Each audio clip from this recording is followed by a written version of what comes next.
제가 지금까지 배웠던 그 수학 능력은 누군가 옆에서 딱 앉아서 진짜 하나하나 제가 이해할 수 있는 방법으로 딱 모아서 압축해주면 6개월 정도밖에 안 돼요, 사실은. 제가 20년을 수학을 했다 할지라도 누군가가 내가 알 수 있는 언어로, 내가 알 수 있는 방법으로 시각화해서 모든 노력을 다해서 옆에서 딱 해가지고 잘 만들어서 씹어서 저한테 준다면 6개월짜리죠, 그거는.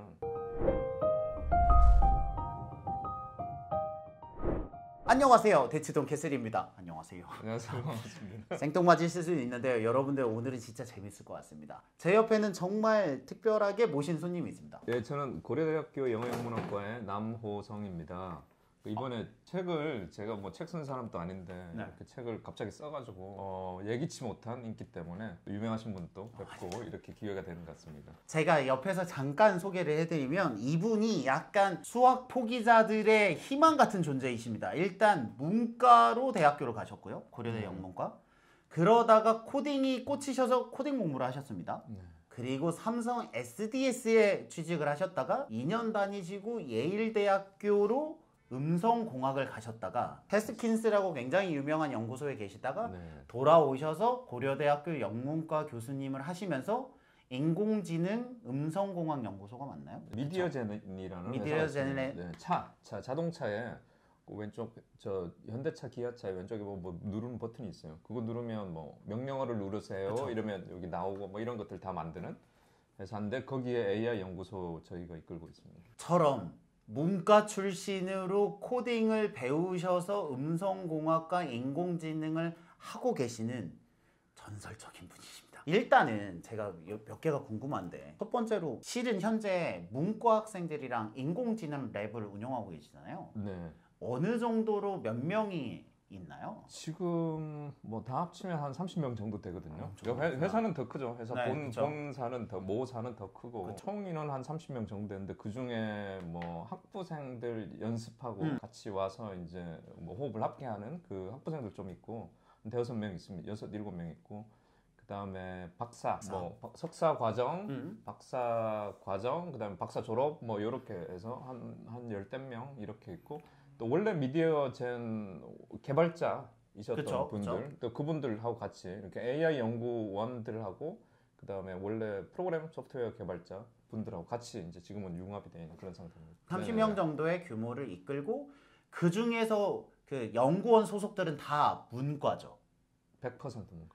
제가 이 책을 보면서 제일 처음에 들었던 의문이 오케이, 교수님께서도 영문과 출신인데 코딩과 그 헤스킨스라는 되게 유명한 연구소에서 잘 되셨는데 한 명은 그럴 수 있다 쳐요. 근데 그 나머지 제자분들은 다 문과잖아요. 네.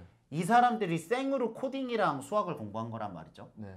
되든가요? 그게 되더라. 이제 그걸 보여주기 위해서 사실 책을 쓴 거죠. 저랑 그 다음에 한두 명 이런 예외적인 머리 좋은 사람이 있을 거죠. 그쵸. 그런 친구들 해가지고 되면 그냥 네가 잘나서 아니면 누구 잘나서 이렇게 될 텐데 이게 되더라. 그리고 그렇게 어려운 게 아니다. 그리고 많은 문과에 있는 문과뿐만 아니라 뭐 공대 쪽, 이공대 쪽에서도 마찬가지로 지금 빛이 나지 않는 그런 친구들한테 이제 희망도 주고 살기 위해서는 또 해야 된다 이런 것도 뭐 같이 이야기하고 싶어서 책 썼습니다. 그러니까 저는 제일 신기한 게 제 주변에 코딩하는 사람이나 공대 다니는 친구들이 있지만 문과생들로 구성되어 있는 연구소, 그것도 인공지능 연구소는 처음 들어보거든요. 네.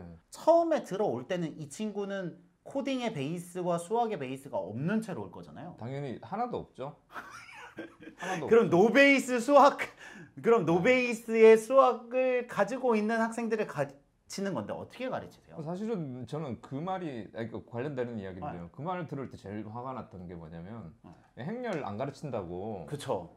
난리 났었지 않습니까? 그죠. 수학계에서도 난리가 났고 또 대학교에서도 공대 선생님들이 행렬을 안 가르쳐오면 그 행렬을 내가 어떻게 가르쳐 이러면서 고등학교에서 배워야지. 요즘 인공지능 시대에 제일 중요한 건데 아니 가르치면 되잖아요. 그렇죠. 네, 그게 제일 화가 났거든요. 사실은 그 행렬뿐만 아니라 뭐 다 모르는 친구들 와서 가르치는 거를 이제 저희가 했고요. 근데 이게 사실은 이제 수학이 이제 지금 인공지능 시대 때 중요한 건데 막상 이거를 작정을 하고 가르치려고 생각을 하면 이게 많이 있잖아요. 그렇죠. 수학의 범위와 코딩의 범위가 엄청 너무 많아서 엄청 많죠. 책에도 썼지만 사실은 안 가르치는 용기가 제일 중요한 부분이었던 것 같아요.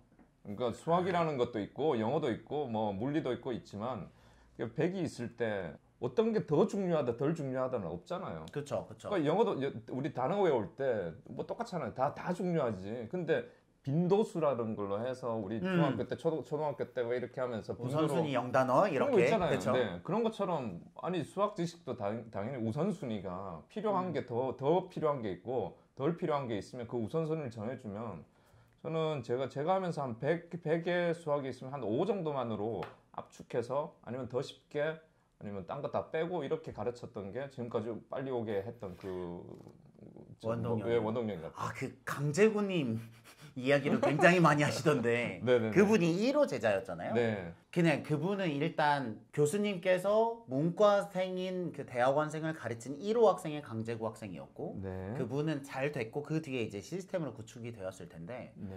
통상적으로 석사생 기준으로 2년일 거고 네. 그러면 이 친구들이 성과를 내야 되는 시점도 있으니까 진짜 제가 생각할 때는 길면 1년 정도일 것 같거든요. 1년 정도를 수학을 가르치면 어느 정도 답이 나오나요? 시스템이 그렇게 돼 있지 않습니다. 아, 석사로 들어오고 이런 식으로 지금 돼 있지 않고 사실은 그럼요. 길잖아요. 이제 길게 배워야지 이게 어떻게 생각하면 한 6개월 만에 빨리 이렇게 하는 것도 포함되어 있지만 네. 사실은 길게 장국처럼 우리가 이렇게 숙성시켜야 되는 면도 있지 그쵸. 않습니까? AI라는 것도 마찬가지로. 어떻게 하냐면 이제 조금씩 이제 학생들마다 다르지만은 학부 한 2학년, 3학년 때 연락들이 옵니다. 학부생들을 뽑아요. 석사생을 따로 뽑는 게 아니라. 오케이. 옛날에 처음에는 이제 재구는 처음 들어올 때 석사부터 들어왔죠. 그럼 그분은 뭐 맨투맨으로 가르치셨고. 제가 취직을 할 때 고대 취직을 할 때 그쵸. 그때 이 친구도 못 모르고 이제 대학원으로 들어왔죠. 그러면서 만난 거죠. 그 뒤에 요즘은 이제 어떻게 되냐면 이제 제가 수업을 가르치면 네. 영문과 학생이 한 해 100명이 들어옵니다. 네. 어마어마한 잠깐만요. 영문과 학생 100명을 대상으로 지금 수학과 코딩을 가르치고 계시는 얘기를 듣고 있는 겁니다, 여러분들. 이게 되게 생소한 얘기예요. 네. 네, 한 해 100명 들어오는데 뭐 제 수업 뭐 다 들을 거잖아요. 그쵸. 들으면서 지금은 그렇지 않아요. 코딩을 가르치면 코딩을 가르치는구나. 오히려 이제 좋아하죠. 나중에 피드백 할 때 더 해달라. 무조건. 네, 코딩 더 해달라 이런데 처음 가르칠 때는 웬 코딩? 그러니까요. 근데 너무 재밌어요. 이걸 사실 이제 아시지 않습니까? 우리 공대 수업이나 이런 걸 만약 듣는다면 아니 조금이라도 이제 수학에 관심이 있어서 코딩을 이렇게 본다면 한두 페이지 하고는 우리 뻔하잖아요. 이게 딱 안 읽게 되는 그 부분이 있잖아. 요 줄에서 그쵸. 안 읽히고 무슨 말인지 모르고 그 다음 못 넘어가고 나는 수학에 적성이 없구나, 코딩에 적성이 없구나 이런 식으로 가죠.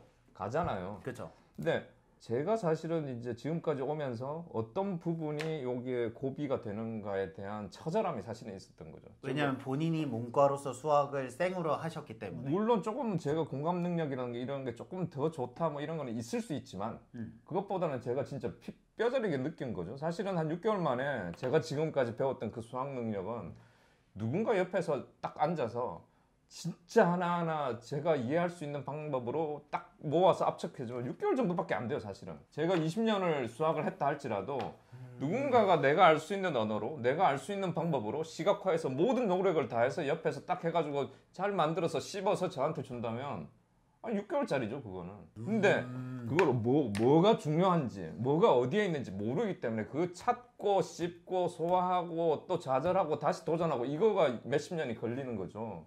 사실은 그걸 압축해서 잘만 한다면 6개월에 끝날 수 있는 거죠. 그 믿음이 있어야 된다는 거죠. 그거를 우리 학생들한테 해주니까 되네. 이거 수학인가?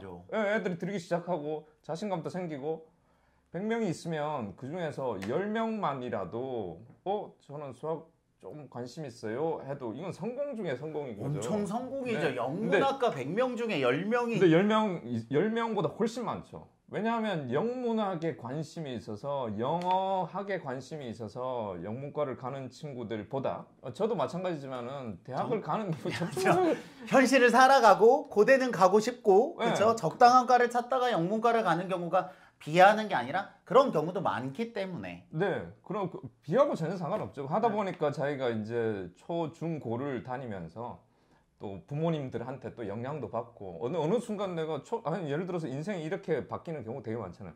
초등학교 때 분수가 안 풀려. 그쵸. 근데 엄마가 분수 안 풀리면 인문계로 가면 돼. 너는 문과적성이야.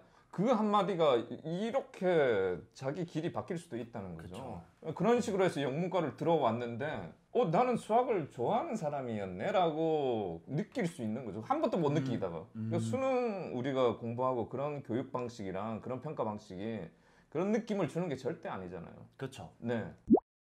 저는 사실은 반 대치동이거든요. 그렇죠. 네, 반대. 네, 안티. 안티. 대치동이든. 죄송합니다. 네. 왜냐하면 아시잖아요. 이게 수능이라는 게 우리가 어떤 대학을 가기 위한 그걸로 돼 있는 거지. 사실은 우리 역량을 키우는데 최적화돼 있지는 않잖아요. 않죠. 최적화가 맞아요. 되어 있지 않는 정도가 아니라 상당히 네. 그렇죠. 이게 우리 저 대표님은 정말 잘해서 우리 학생들을 잘 좋은 방향으로 이끄시고 있지만 이 수능이라는 체제 자체가 많은 그 잠재적인 수학으로 잘 먹고 살 사람들을 그냥 짓밟아 버리는 그런 시스템. 구조라는 거죠. 네. 기본적으로 이게 교수님께서 인공지능이라는 수학을 현실에서 사용하고 계시는 분이기 때문에 하실 수 있는 말씀이라 생각해요. 그러니까 교수님이 볼 때는 수학이 살아 있어서 지금도 써야 되는데 죽어 있는 지식을 가르치다가 애들이 질려버려서 수학을 포기한다는 거죠. 그게 초등학교 때부터 시작이 되니까 아니 왜 분수하고 분수, 진분수, 가분수 그 약분 왜 하는 거죠?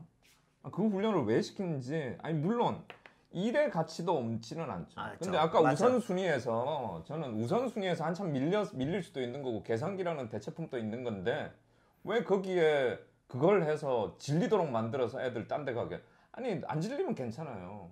100이면 100 그 학생들이 하나도 안 질리면 당연히 해야죠. 당연히 해서 쭉쭉쭉 빼야죠. 인도 친구들처럼. 근데 질리잖아요. 질려서 튕겨나가면 이거 국가적인 낭비죠 사실은.